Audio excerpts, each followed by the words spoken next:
prosecutor versus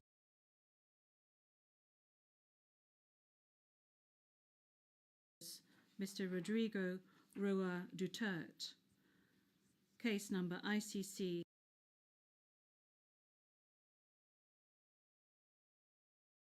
Open session. Merci beaucoup. Thank you very much. I will now ask the parties to introduce themselves, starting with the Office of the Prosecutor. Please speak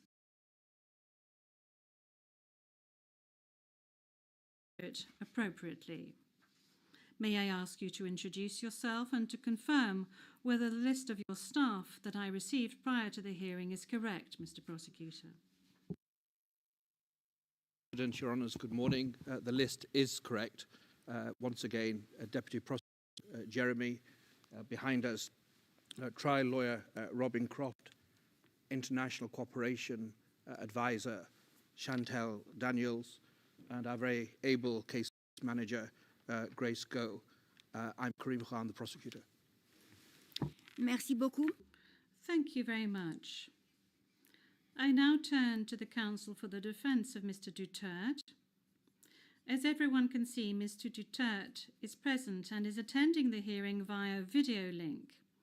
As Mr. Duterte made a long journey involving a considerable time difference, the Chamber authorised Mr. Duterte to follow the hearing at a distance. His counsel, however, is present with us in the courtroom. Thank you, counsel. Please introduce yourself. Good afternoon, Your Honours. I am Salvador C. Medjaldea, counsel for Rodrigo Roa Duterte. Merci beaucoup. Thank you very much. Thank you very much, counsel. I will now introduce the chamber. By my side, we have the Judge Reine Adelaide Sophie Alapine Gansu, the Vice President of the Court, and Judge Maria del Socorres Flores Liera. I am the presiding judge of the pretrial Chamber 1 of the Court, and my name is Julia Antonella Mortok. Now, I would like to speak to you, Mr. Duterte. I'm speaking French, but you are receiving interpretation of what I'm saying in English. I understand that you are at ease in the English language and that the interview yesterday at the detention centre was conducted in English and that you did not deem it necessary to request interpretation into any other language during this interview. This said, I would like firstly to confirm your identity. Could you provide us with your full names, please? I'm Rodrigo Roa Duterte. That's my first middle name is Roa. The surname is Duterte.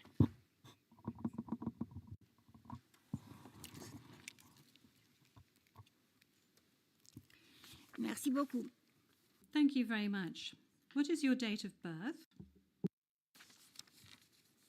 Again, ma'am.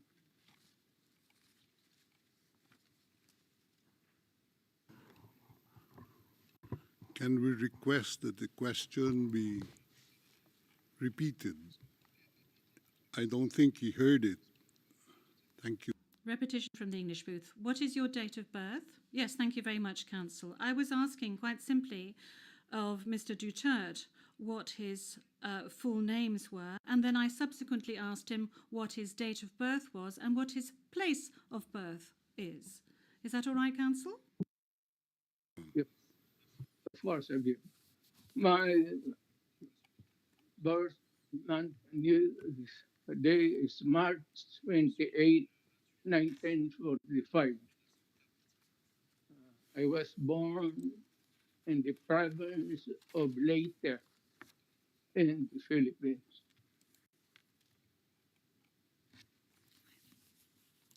Merci beaucoup.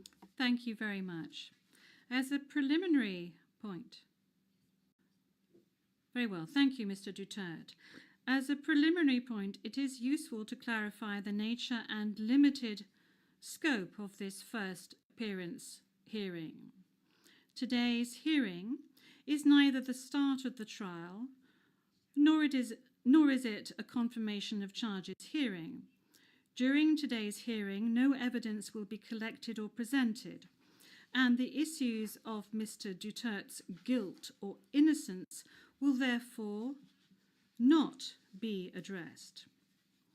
In accordance with Article 61 of the Rome Statute, the Court's founding treaty, and Rule 1211 of the Rules of Procedure and Evidence, the main purpose of this initial appearance is to answer 3 questions. Firstly, the Chamber must ensure that the person who was the subject of the arrest warrant has been informed of the crimes of which he is accused. Second, the Chamber must ensure that this person has been informed of his rights as recognised by the Rome Statute. Third, the Chamber must set a date on which it intends to hold a confirmation of charges hearing.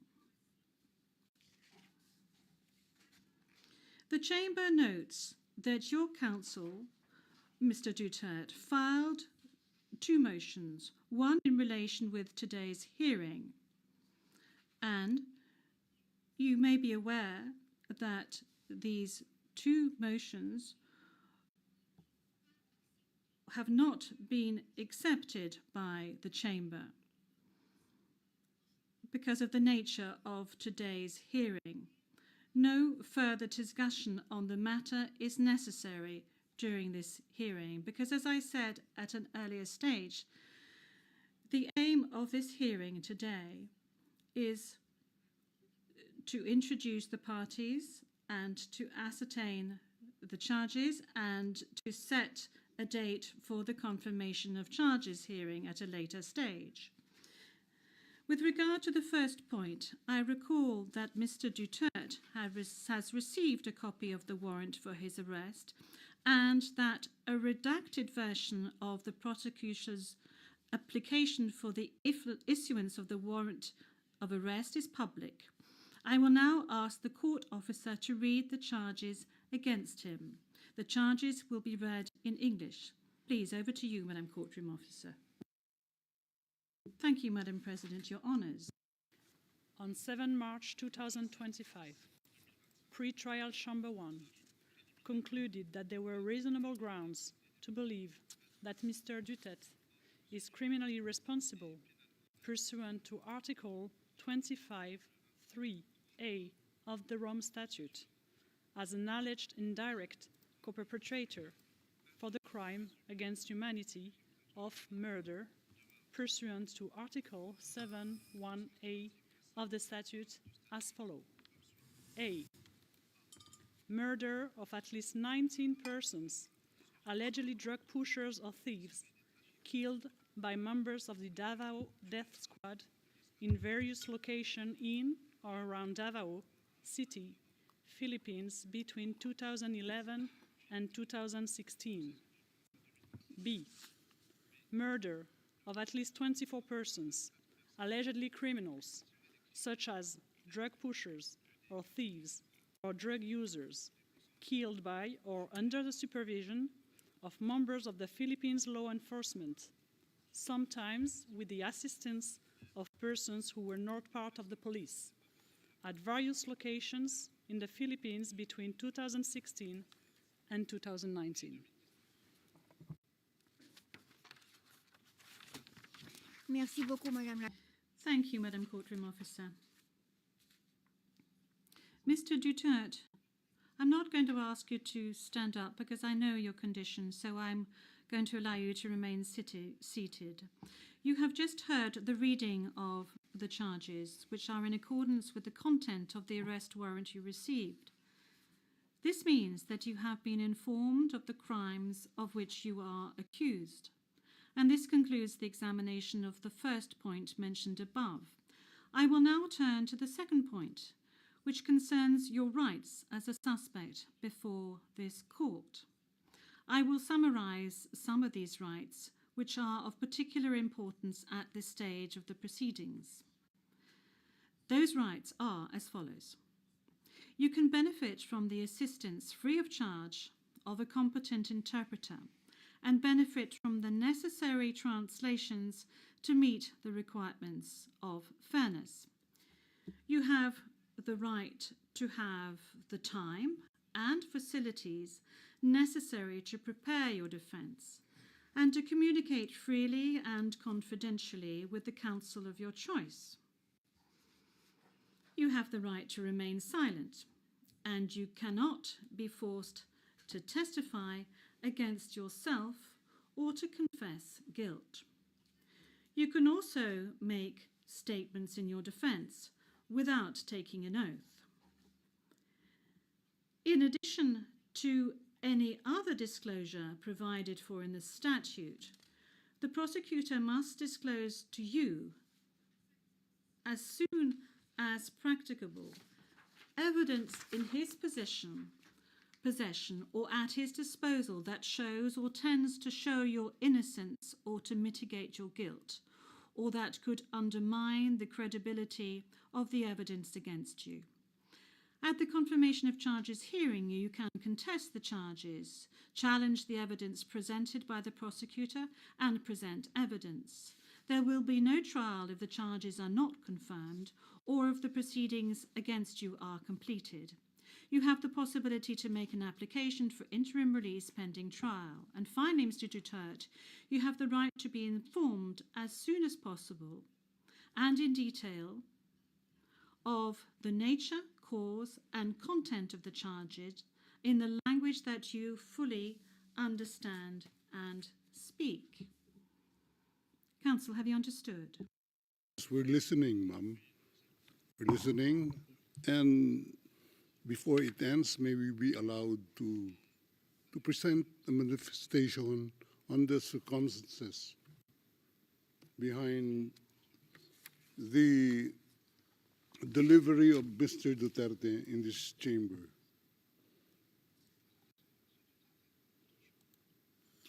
Oui, Maître, je dois d'abord demander. Yes, counsel. This is as part of the procedure, and as we've said since the very outset, I need to ask Mr. Duterte himself to make observations as to the condition of his surrender to the court and the conditions of his detention at the detention facility of the court since his arrival. If he can please tell us these details. Thank you. Can I? Oui, Maître. Oui. The presiding judge. Yes, counsel. Please. 2 days ago, the whole world has witnessed the degrading fashion in which a former president of a sovereign country was bundled into a private aircraft and summarily transported to The Hague. To us lawyers, this would be called an extrajudicial rendition. To the less legally inclined, it was a pure and simple kidnapping. My client was denied all access to the legal recourse in the country of his citizenship, and this all in the nature of political score settling. Two troubled entities struck an unlikely alliance, an incumbent president who wished to neutralize and choke the legacy of my client and his daughter on the other hand, and a troubled legal institution subject to delegitimization and desperate for a price cuts and a legal show today on the other hand. With this in mind, it is not surprising that my client was abducted from his country. ICC private jets do not drop out of the thin air. That jet which received my client was coordinated in advance. The UAE is not a state party to the ICC and has no obligation to cooperate with the court. Yet my client sat in transit in that country for more than 5 hours, I invite the registry's representative to present today in court to explain to the judges exactly how they believe this transfer was anything other than a gross abuse of process. Given the precipitous arrival of my client, an elderly man with debilitating medical issues, hard of hearing and poor of sight, he was taken to a hospital for observation. Only this morning have I met him for the first time with less than an hour to discuss legal issues. I have not been able to present him with a hard copy of the arrest warrant because we were not supplied with such. I have not even been able to explain to him what the prosecution requested when seeking the issuance of the arrest warrant. This is because the chamber only established a redacted version of the prosecution request last night. Other than to identify himself, my client is not able to contribute anything to this hearing. Most importantly, he is not able even to tell you that he has been informed of the charges as contained in the arrest warrant for a reason more pertinent to which I alluded in my written request to this honorable pretrial chamber this morning, and which is confidential in nature. Accordingly, I repeat my respectful request, which was rejected this morning, to postpone the substantive aspect of this hearing to the next week, when I will have the opportunity to sit with my client and to explain to him what a confirmation hearing is and what the disclosure is, and how the prosecution alleges that he committed crimes.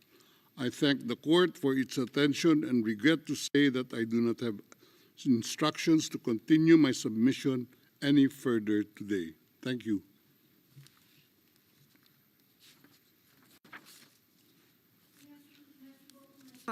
D'abord, concernant Thank you, Counsel. Now, with regard to the health issues of Mr. Duterte, I believe that the court has taken specific measures with regard to his health situation, and I note that subsequent to his arrest and when he arrived at the detention center, the court's doctor was of the opinion that you were fully mentally aware and fit, and that you have undergone further checks and tests at the detention facility. And when you broached health matters, that's saying that you were not able to come to the hearing, the doctors who consulted with you were of the opinion that Mr. Duterte was not in a position to come to the hearing physically, but that if he gave a written permission, he would be able to take part via video link. Now, that is with regard to the health matters that you just mentioned. They are very important, especially concerning the matter of age. Now, with regard to the rights of Mr. Duterte, we have before us the registrar's or the registry's report that says that Mr. Duterte has been informed of his rights, including Articles 66 and 67 of the Rome Statute, and that that he is aware of his rights and that he is also aware of the charges against him. We have before us the report of the registry saying that he was also aware of the warrant of arrest in the English language and that he is very well versed in the English language. Once again, you have the possibility of these charges being read in English, which was the case today.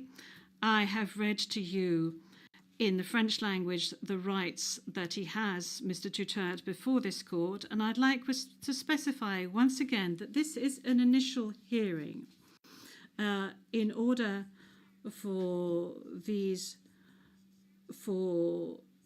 Mr. Duterte to be aware of his rights and the charges against him. And then there will be a full procedure that will unfurl leading up to the confirmation of charges that will enable Mr. Duterte to raise all the matters that you have just raised with regard to the warrant of arrest, with regard to the crimes committed, with regards to the charges and any other matters associated with his arrest, and the matters of jurisdiction of the court. You have the opportunity to do this throughout these proceedings leading up to the actual confirmation of charges hearing. Now, counsel, with regard to your request for another hearing to be held next week, well, your initial, this was not accepted by the court. Now, you have seen the two decisions of the court that have been disclosed to you, and you are aware of the fact that these two decisions were refused. And this is by dint of the fact that this first initial appearance hearing does not need much preparation, as I have said to you on a number of occasions. I am now going to move on to the third stage, which is to set the date for the confirmation of charges hearing. After assessing all factors, including the need for the parties and participants to adequately prepare, as well as Mr. Duterte's rights, including his right to be tried within a reasonable time, the date for the commencement of the confirmation of charges hearing is September the 23rd, 2025. I would add that in accordance with Rule 1217 of the Rules of Procedure and Evidence, this date may be postponed by the Chamber depending on the progress of the proceedings, either on its own motion or at the request of the prosecutor or the defence. Before concluding this hearing, I would like to inform the parties of the next procedural steps. First, I would like to recall that in accordance with Rule 1212B of the Rules of Procedure and Evidence, the Chamber holds status conferences to ensure a small exchange of information under satisfactory conditions. These conferences are organised either ex officio or at the request of the prosecutor or the defence. Secondly, a set of decisions will be taken in a timely manner to ensure that the proceedings progress smoothly and expeditiously. More specifically, I am referring in particular to a decision on the arrangements and procedure for the disclosure of evidence, and a decision setting a timetable for the disclosure of evidence in such a way as to ensure orderly and efficient disclosure between the parties. In this regard, the Chamber orders the prosecutor to begin disclosing today the information on the basis of which the warrant of arrest was issued, and to complete this disclosure no later than within the next 7 days. The Chamber will also issue a decision on the participation of the victims who, according to the statute of the court and to the extent permitted by the Chamber, are authorised to present their views and concerns at this stage of the proceedings. We have come to the end of Mr. Duterte's first appearance hearing. I would like to thank all the participants in this hearing, the interpreters and the stenographers. This concludes today's hearing.